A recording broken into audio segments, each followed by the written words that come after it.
Hi, I'm famous mead maker and manly man Ricky the Meadmaker, and I have 12 cords of wood to split in the next 3 weeks, so I'm just going to get a little bit done while we shoot this episode.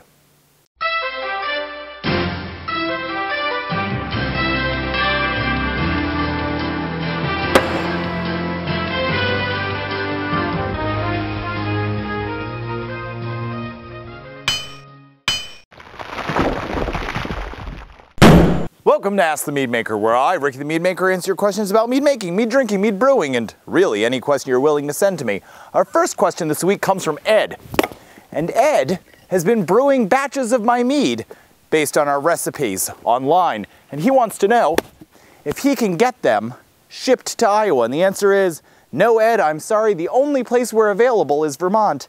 And starting in 3 weeks, in Massachusetts! That's still not Iowa, sorry.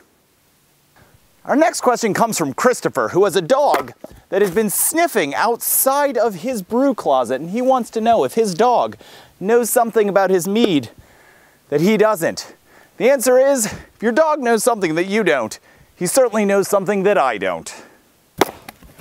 Here's a great one from Travis. He wants to know if he can brew fenberry draft with regular cranberries, like right out of a bog, instead of using fruit juice. He asked me about 4 months ago.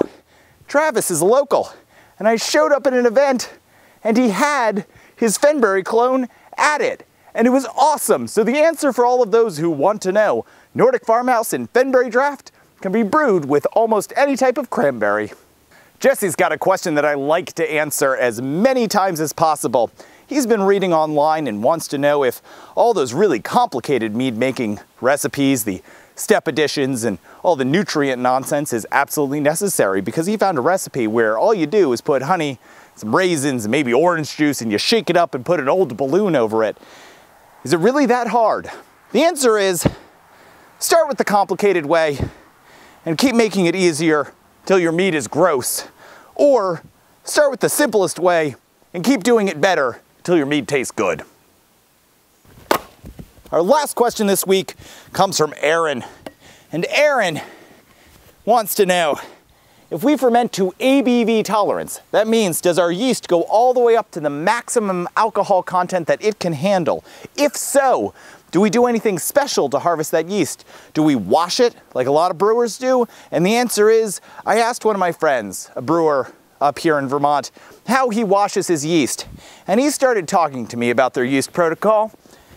After about 14 minutes, stopped listening. So what we do, it's just what most home brewers do. We brew a batch. We put the batch in our case, cans. Most home brewers don't do that. Then, if it was a really good batch, we put more mead on top of that yeast. And if the batch wasn't quite where we want it, we buy new yeast.